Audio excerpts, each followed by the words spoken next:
official Outlet Conversation, and this time is the first one with just the fellas. Yeah. Hey, we did. There's a lot of planning, a lot of talking, but I'm glad that the plan has been executed, and we are sitting at the table to have us a real conversation, a candid conversation. This is not your typical church talk, so I'm going to warn you right now. Any of the views expressed may not be the exact views of the Outlet Community Church and all of its subsidiaries. Anyway, mine will definitely not be the exact views of the church. I'm not even going to introduce myself. I'm just the representative of the people. He's going to have to introduce himself. I'm Vince. That's true. And we've got Jay Hurt with us, and you all may be your first time getting a chance to know Jay Hurt. He's a Clubhouse legend, but we have him here today. Jay, can you let the audience know, like, what's one interesting fact about you that we wouldn't be able to tell or know just by passing you on the street? Other than the fact that I'm the fan of the 5-time world champion Cowboys, I guess you want people to know that? It would be. Did he do that? You want people to know that? I guess the fact might be I used to work for LaFace Records back in the day. Wow. Okay, right. Like Babyface, L.A. Reid. Yeah. You were. Was you one of them singers? Was you? Ooh. Nah. I was straight behind the scenes trying to make sure they got the woo woo on the radio. I got you. Okay. I got you. That's good Okay. stuff, man. So all this. Can you make sure that we get on the radio? Yeah, I got. We're gonna. That's you. You're the representative of the people. I got a mixtape. We want to get Gonna it say out. nothing, but I don't know how they got there, but Oh my gosh. I'm talking to you afterwards. Right. All right, gentlemen. Look, fatherhood is approaching me, and I feel this dad joke mojo coming on me now. So I mean, I'm storing up on these dad jokes. So I'm ready to unleash my first one on the world. Oh man. Okay. Are we ready? I don't know if we ready. I don't know either. I don't think y'all ready, but are y'all ready at home for my first dad joke? I'm getting in the game of dad jokes, and I want to ask you, gentlemen, what city has changed your life? Sure. I think I'm originally say Atlanta, because I actually moved here in the middle of high school. Okay. And that was right as the South was blowing up. I moved in the early 2000s, actually 2001. So Atlanta was just getting on the scene, and we was the new LA. We was the new New York. And in being in high school, there was a lot of stuff going on in Atlanta, and I was like, woo. There's some people and some things going on in Atlanta. I kind of like this. I was used to Detroit. I was in my own. Detroit's cool, but it was just my own little bubble. But to get out and see the world, especially when Atlanta was booming, it was nice. So I'm gonna say Atlanta Okay, kind of so you got changed. Atlanta. Okay. Jay? Okay. I guess I'm gonna say Miami, right? Oh, I can see that. Miami. Now, though, Miami. this is no reflection on the Outlet community whatsoever. This is before BC. Before BC. I mean, Christ. my thing is, Yes. if we get the guys together, we're gonna talk about it, or we gonna talk about Hey it. man, But is that's this the real. is this the That's barbershop real. or not? So ladies, turn it off. Yeah, from here forward, just cut it off. You gonna hear? My wife, you didn't hear nothing. Turn the volume down. But Miami's where the girls got the deepest bass. That's what Joe Cooley said. Wow. And I'm just saying. So Miami. I'm telling you what they told He me. gave a shout out to Dade County. Dade He County. gave a shout out to Dade Dade County. All right. What's your- So we got what's your- Atlanta. We got Miami. The city that changed my life the most, Wuhan. Come on, You hear those crickets? Wuhan. It changed all our life. I forgot we was doing that. I did too. We gonna keep practicing. I guess until the baby comes. I guess once the baby comes, that's when the good jokes come. I thought that was outstanding. You did, that ain't your pocket. You on the belt line. That was not in the pocket yet. You're not there yet. I'm gonna start inching toward. Getting closer and closer. Just keep working on your material. So why we gathered everybody here today is I want to talk about a man's number one religion. Okay. And in America, some would argue it might be Christianity. Some would argue it might be the Nation of Islam. Some would argue that it might be, a Hebrew Israelite. It's none of them. Well, what say ye? Y'all want to know what a man's number one religion is? I want to know because Okay. I thought it was one of those you mentioned to start with. Absolutely not. A man's number one religion is masculinity. Okay. I can see It's that. not Christianity. I can see that. It's masculinity. I could definitely see that. And I'm just kind of taking a step back, as it were, and kind of looking at the landscape. Mm-hmm. And typically, like when we do church gatherings, you're gonna have a lot of times the women outnumbering the men at those type of gatherings, or if you have an even special function, or if we have a prayer service, the women are going to outnumber us men. But I can remember, and really what drove this point home during the pandemic, one Sunday morning, I didn't have to, get up for church. We had online church. Right. So well before the sun came up, I went out to go golfing for one of the first tee times on the course. And before the sun was out, the parking lot was filled. Absolutely. So And it wasn't too many female golfers out there. No, not at all. Not before the crack of dawn. Right. But there were, men for days that golf. So it wasn't a thing of, okay, that men don't get up or can't get up. I guess the question that stemmed from that is, how do we have something that men value to get up? And I realized that sometimes in church, we devalue the masculine side of who we are, or we speak against a lot of what men enjoy without giving them, I think, a path of saying, okay, this is what you can do versus this is what you can't do. That's just me as I'm thinking about masculinity and how it kind of plays into our day-to-day life.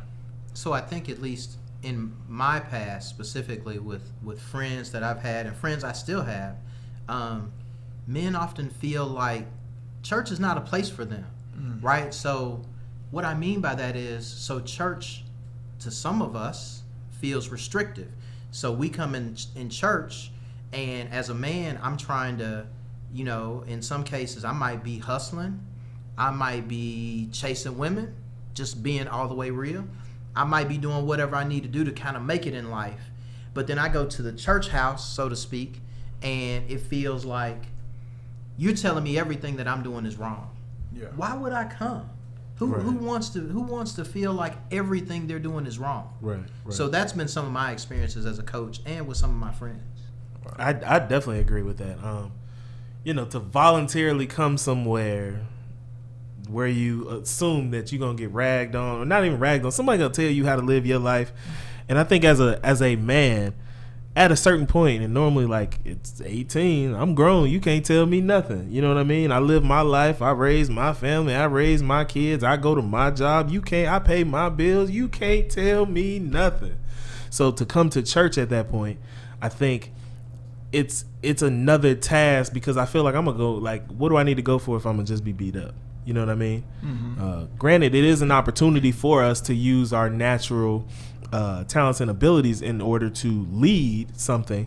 But I think some people, even with that, may think it's another task on their shoulders. So yeah, I lead my job, I lead my family, I lead my kids. Now I gotta get up early and go lead this church or lead the people.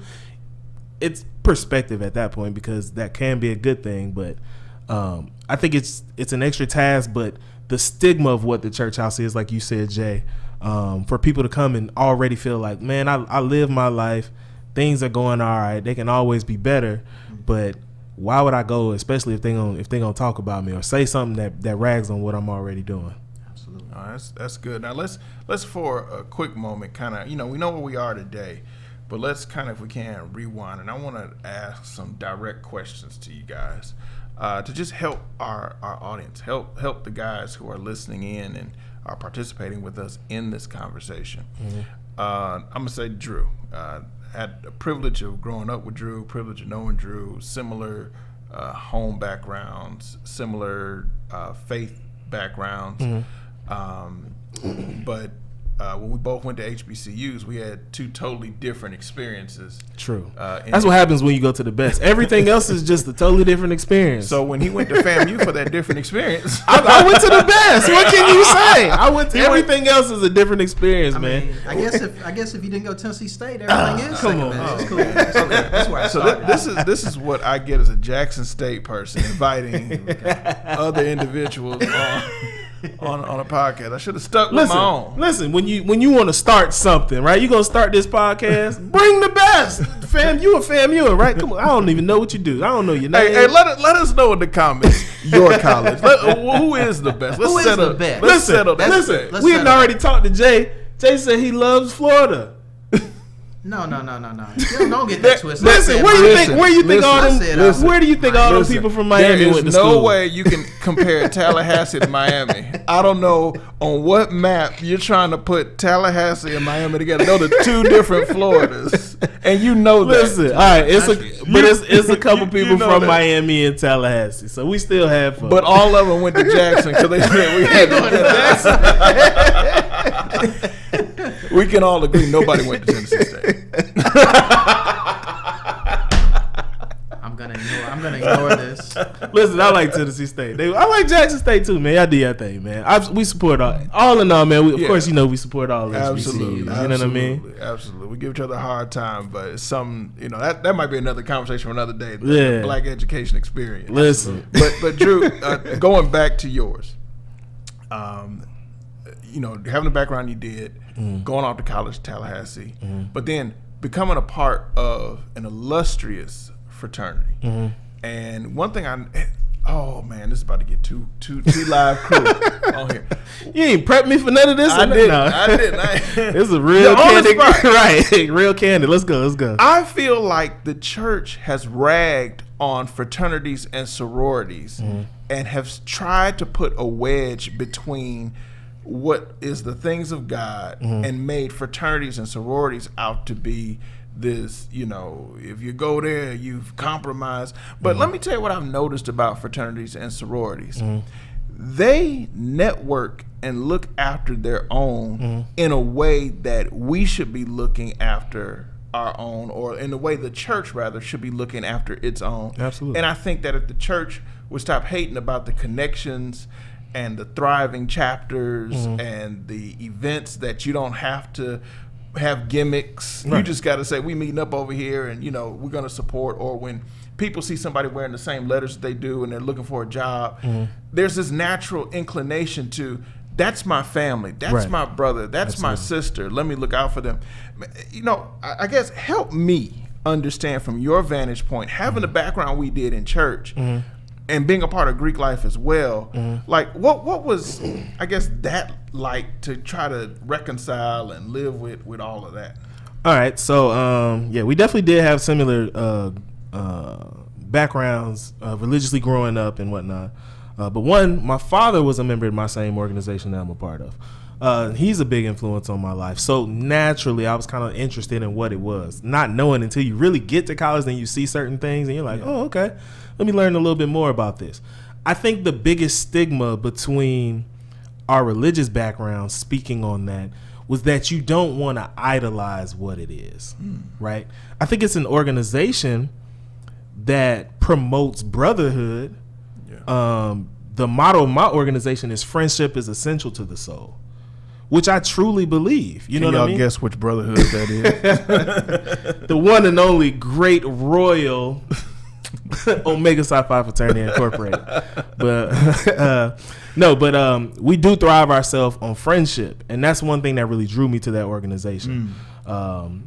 It's everybody has their process in order to become a member, but one thing I was like, it wasn't a process that was just willy-nilly, but it kind of tried you as a man. It was kind of like a battleground for me. If I was to go to the military, you got to go to basic training. It was just it was to test your mental stability, not stability, but fortitude. Your mental fortitude in a lot of situations. From Jackson State.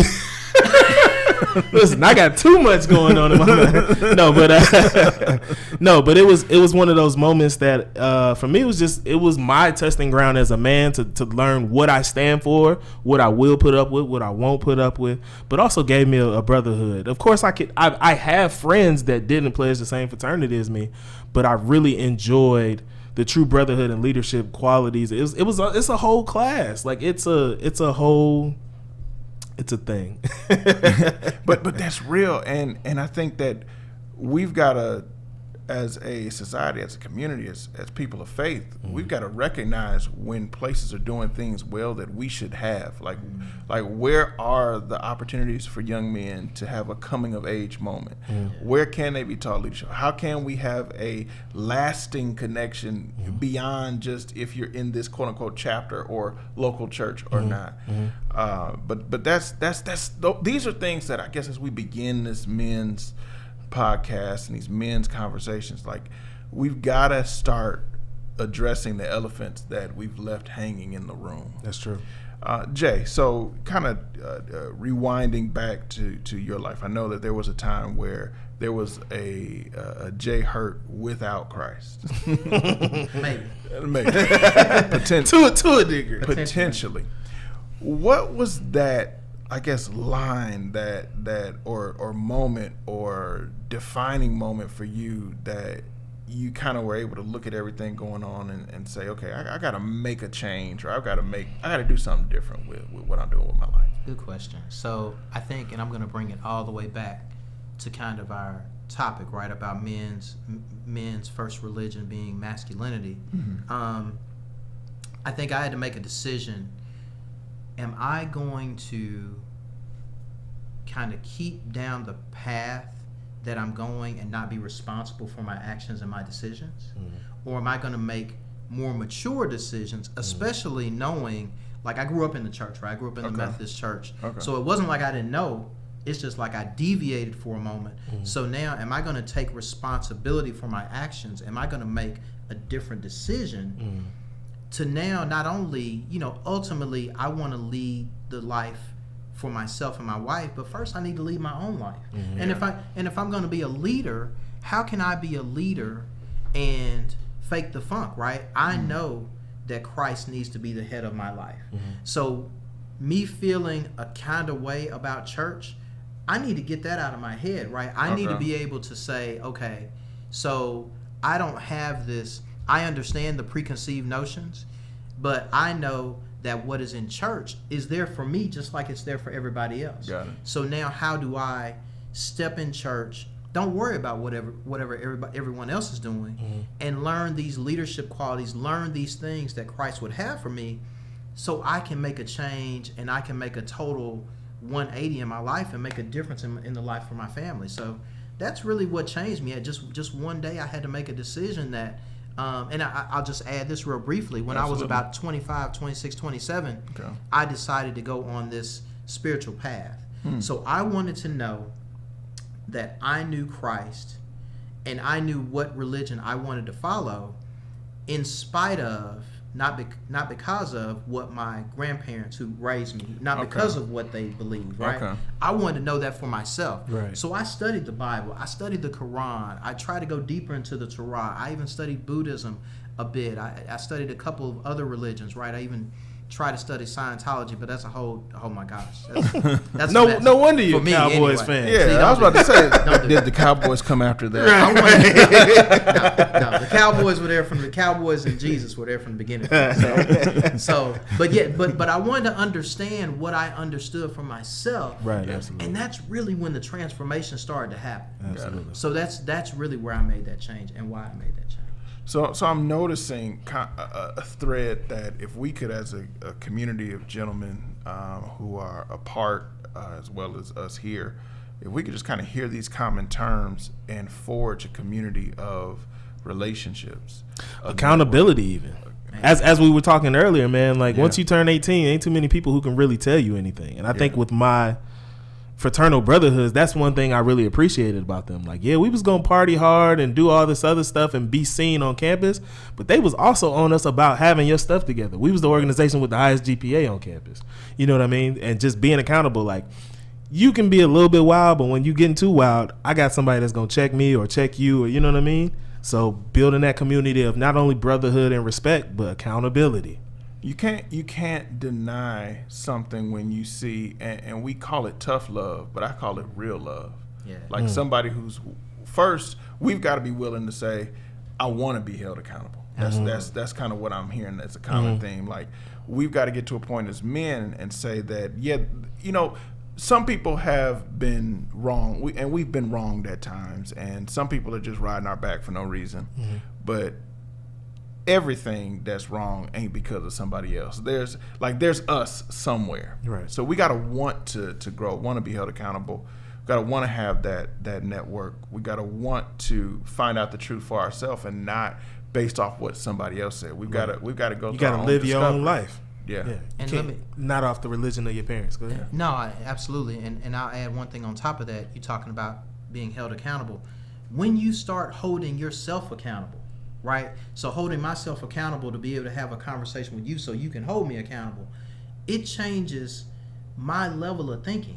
It changes how I think about everything, because now there's somebody out there. So first of all, I'm thinking about myself, right? So if I'm going to hold myself accountable and say, for example, we live in the A, right? Yeah. I'm married. Right. It's, you know, it's not really 10 women to one man, but it's probably 10 black single women that are doing really well to, you know, 2 or 3 eligible men, black men that are on their same level, right? Right. I'd agree. Okay. So that leaves Okay. a lot of opportunity for us out there, right? Okay. But if I'm holding myself accountable, I know I need to hold myself accountable to my family. I don't care who looks at me Got it. because I don't have a ring on, or because I do have a ring on, which is funny. I get more looks because I do have a ring on. So guys, Cause they know you gonna go home. Like they know you ain't. Right. I ain't gotta keep up with you. I ain't Right. I ain't gonna be the one that had to clean your dirty drawers. There you go. You know, we do There what you we go. gotta do. You go and take care of what you gotta take care of, and